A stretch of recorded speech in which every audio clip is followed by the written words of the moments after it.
Hello friends, মৌসুমি রান্নাঘরে তোমাদের সবাইকে অনেক অনেক স্বাগত। তো দেখো, আজকে তোমরা দেখে বুঝতেই পারছো যে আমি কি রান্না করব। তো আমি নিয়ে এখানে চলে এসেছি মাশরুম। তো মাশরুমের আজকে আমি একটা খুব সুন্দর রান্না তোমাদেরকে দেখাবো। একদম রেস্টুরেন্টের মতন, মনেই হবে না যে তোমরা বাড়িতে এটা রান্না করেছো। তো দেখো, এবার আমি একটা বড় বাটির মধ্যে এই মাশরুমগুলোকে রেখে দিলাম। দিয়ে দেবো জল। মাশরুমটাকে কিন্তু খুব ভালো করে ধুয়ে নিতে হবে। তো এখানে আমি দেখো দিয়ে দিচ্ছি 1 মগ মতন জল। তো জলটা আমি দিয়ে দিলাম। দিয়ে এবার আমি হালকা হাতে কিন্তু এটাকে ভালো করে পরিষ্কার করে নেব। এই দেখো, বেশি কিন্তু জোরে এটাকে পরিষ্কার করা যাবে না, তাহলে ওপরের যে একটা লেয়ার আছে সেটা কিন্তু উঠে যাবে। আর অনেকেও কিন্তু আটা ময়দা দিয়েও পরিষ্কার করে। তো আমার মাশরুমগুলো পরিষ্কারই আছে, সেই জন্য আমি এটাকে একটু হাত দিয়ে ডললেই কিন্তু দেখো, তোমরা দেখতেও পাচ্ছ পরিষ্কার হয়ে যাচ্ছে খুব সুন্দরভাবে। কিন্তু এই যে একটু একটু ওপরে থাকে না কালো কালো বা এই দেখো, তোমাদেরকে দেখিয়ে দিচ্ছি কতটা কিন্তু পরিষ্কার হয়ে গেছে, একদম সাদা ধপধপ করছে। তো সবগুলোকেই আমি ভালো করে পরিষ্কার করে দেখো এগুলোকে আমি একটা শুকনো কাপড় দিয়ে ভালো করে মুছে নিয়েছিলাম।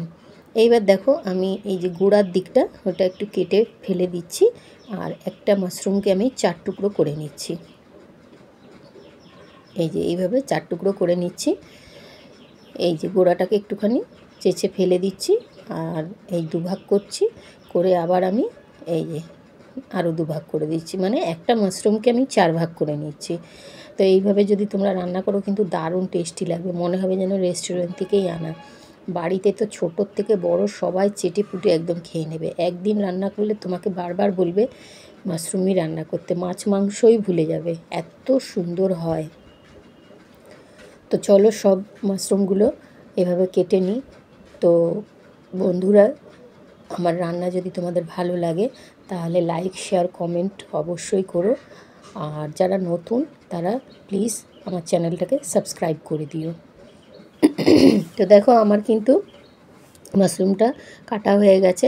একটা মিস্টেক হয়ে গেছে, দেখো এই যে ম্যারিনেট করেছিলাম সেটা কিন্তু ভিডিওটা আমি অন করেছি, কোনো কারণে হয়তো হয়নি। তো এখানে দেখো আমি মাশরুমটাকে একদম বাটার আর তোমার পনির মশলা আর চিকেন মশলা দিয়ে কিন্তু, আর 1 চুটকি নুন দিয়ে ভালো করে কিন্তু আমি এটাকে ম্যারিনেট করে নিয়েছিলাম। আর এখন দিয়ে দিলাম, দেখতেই পারলে তোমরা, 8 চামচ মতন একটু হলুদ দিয়ে খুব ভালো করে আমি এটাকে ম্যারিনেট করে রেখেছিলাম।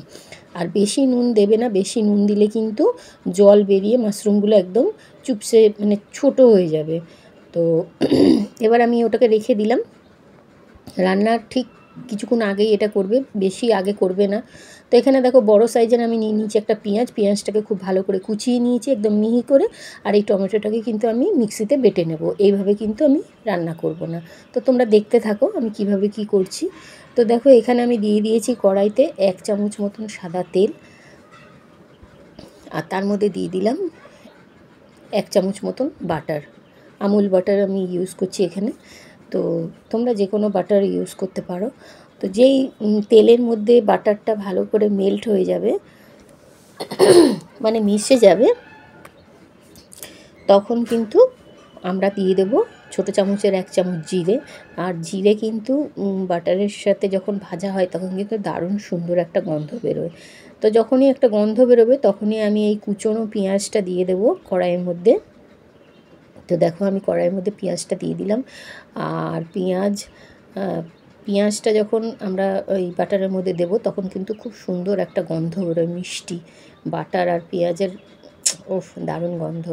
তো দেখো, এখানে দিয়ে দিলাম আমি 1 চামচের মতন নুন, কারণ যাতে আমাদের এই পেঁয়াজটা হালকা নরম হয়ে যায়। তোমরা জানো পেঁয়াজে কিন্তু নুন দিলে পেঁয়াজটা নরম হয়ে যায় আস্তে আস্তে।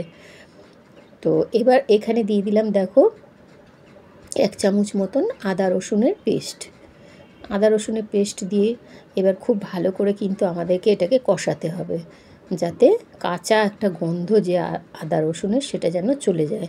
আর যেহেতু বাটারের সাথে ভাজা হচ্ছে, দারুণ একটা গন্ধ বেরোচ্ছে।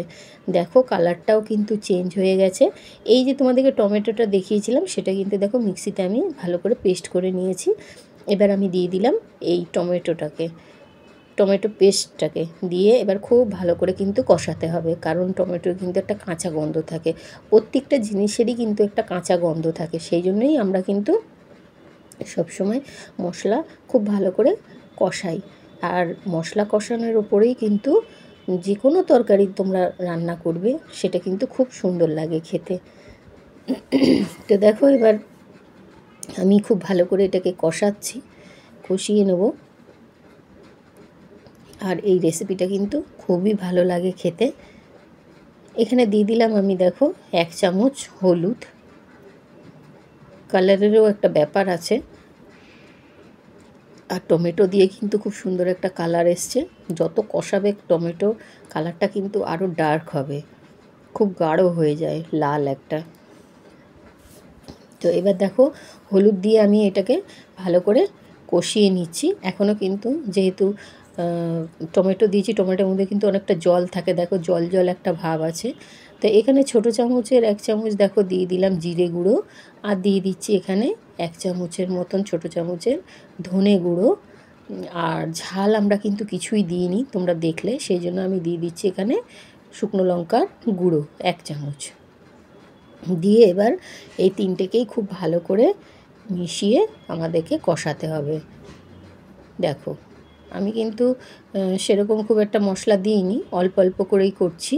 আর এই গ্রেভিটা তৈরি হয়েছে কিন্তু টমেটো পিউরির জন্য, মানে টমেটোটা যে আমরা মিক্সিতে যে পেস্ট করে নিলাম ওটার জন্য। নাহলে কিন্তু খুব অল্প পরিমাণেই এখানে মশলা আছে। তো খুব সুন্দর কিন্তু একটা গন্ধ বেরোচ্ছে বাটারের মধ্যে, পেঁয়াজ রসুন আদা টমেটো এইসবের কিন্তু দারুণ একটা গন্ধ বেরোচ্ছে। তো দেখো এখনও কিন্তু আমাদের মশলাটা খুব ভালো করে কিন্তু কষানো হয়নি। যখনই কষানো হয়ে যাবে মশলা না, তখন দেখবে চারিপাশ থেকে কিন্তু একটা তেল বেরিয়ে আসবে, তখনই তোমরা বুঝতে পারবে যে আমাদের মশলা কষানোটা খুব ভালোভাবে হয়ে গেছে। তো আমি এখানে একটু ঢেকে দিয়েছিলাম, এই দেখো চারিপাশটা তোমাদেরকে একটু দেখিয়ে দিলাম। তো এই ম্যারিনেট করা যে মাশরুমটা এটা আমি দিয়ে দিলাম এর মধ্যে, দিয়ে কিন্তু খুব ভালো করে কষিয়ে নেব। তো দেখো এখানে কিন্তু খুব ভালো করে আমার মাশরুমটা কষানো হচ্ছে। এবার আমি দিয়ে দিলাম 4টে ছোট ছোট আলু সিদ্ধ করে রেখেছিলাম, এর মধ্যে দিয়ে দিলাম। মৌসুমি রান্নাঘরে কিন্তু তোমরা হয়তো খেয়াল করেছো সব কিছুর মধ্যেই কিন্তু আমি একটু আলু দিই। আলু আমি খুবই ভালোবাসি, আলু বাটার এগুলো কী আর বলবো। যাই হোক, তো তোমরা যদি আলু খেতে ভালোবাসো আমার মতন তাহলে দেবে, আর না হলে শুধুই করবে, এটা শুধু মাশরুমের তরকারি করবে। তো দেখো এই যে চারপাশ থেকে দেখতে পাচ্ছ কীরকম তেল বেরিয়ে গেছে আমাদের। আর দেখো কড়াইতে কিন্তু মশলাটা কিন্তু একটু লেগে লেগে আসছে, তখনই বুঝতে হবে আমাদের খুব ভালো করে কিন্তু কষানো হয়ে গেছে। তো দেখো যে বাটিটায় আমি মাশরুমটা ম্যারিনেট করে রেখে দিয়েছিলাম, সেটার মধ্যেই কিন্তু আমি জল দিয়ে ভালো করে ধুয়ে আর এই কড়াইয়ের মধ্যে দিয়ে দিলাম, জলটা দিয়ে দিলাম। খুব বেশি কিন্তু জল তোমরা দেবে না, আমি এখানে 1 কাপ মতন জল দিয়েছি, কারণ এটা খুব পাতলা হলে কিন্তু ভালো লাগে না, এটা একটু কিন্তু গ্রেভি ঘন ঘন হলেই কিন্তু বেশি ভালো লাগে। আর তোমরা যদি ভাবো যে তোমরা ভাত দিয়ে খাবে তাহলে একটু এরকমই রাখবে যেরকম এখন রয়েছে।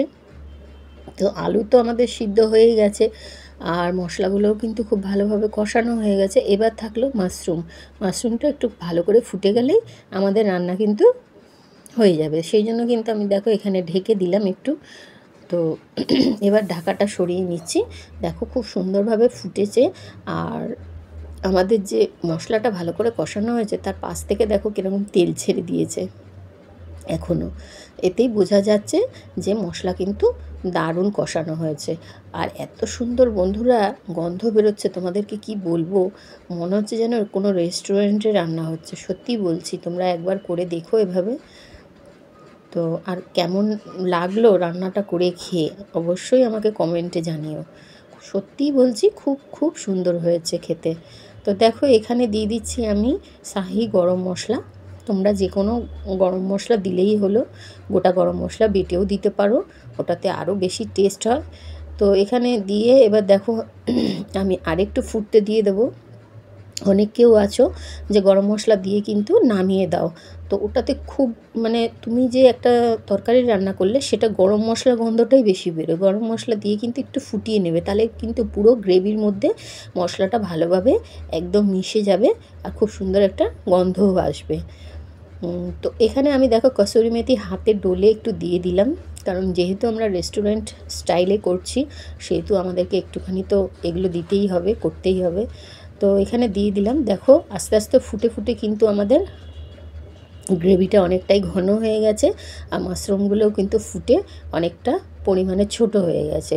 তো দেখতেই পাচ্ছ যে কড়াইয়ের চারপাশটা কীভাবে তেলটা আলাদা হয়ে গেছে, তার মানে আমাদের একদম রেডি হয়ে গেছে। তো আমার কাছে ফ্রেশ একটু ধনেপাতা ছিল, সেটাকে আমি একটু কাঁচি দিয়ে কেটে ছোটো ছোটো করে ওর মধ্যে দিয়ে দিলাম। তোমাদের যদি না থাকে কোনো প্রয়োজন নেই দেওয়ার, কারণ কসুরি মেথি দিয়েছো, আর যদি থাকে আমার মতন দিয়ে দেবে, আরও সুন্দর লাগবে খেতে, না থাকলেও কোনো অসুবিধা নেই। তো দেখো এবার আমি একটা প্লেটের মধ্যে নিয়ে নিয়েছি মাশরুমগুলো, শুধু মাশরুমগুলো রয়েছে এখানে, আলুগুলো কিন্তু নেই। এবার তোমরা ভাত, রুটি, লুচি, পরোটা যে কোনো জিনিসের সাথে কিন্তু খেতে পারো, খুব খুব টেস্টি হয়েছে। আমি বলছি তোমাদেরকে তোমরা এইভাবে রান্না করো, বাচ্চারা আর বাইরে থেকে বলবে না যে অর্ডার করে আনতে, একদম মনে হচ্ছে রেস্টুরেন্ট থেকে আনা। তো তোমরা নিজেরাই বাড়িতে বানিয়ে ফেলো মাশরুমের এই সুন্দর একটা রেসিপি, দারুণ লাগবে খেতে।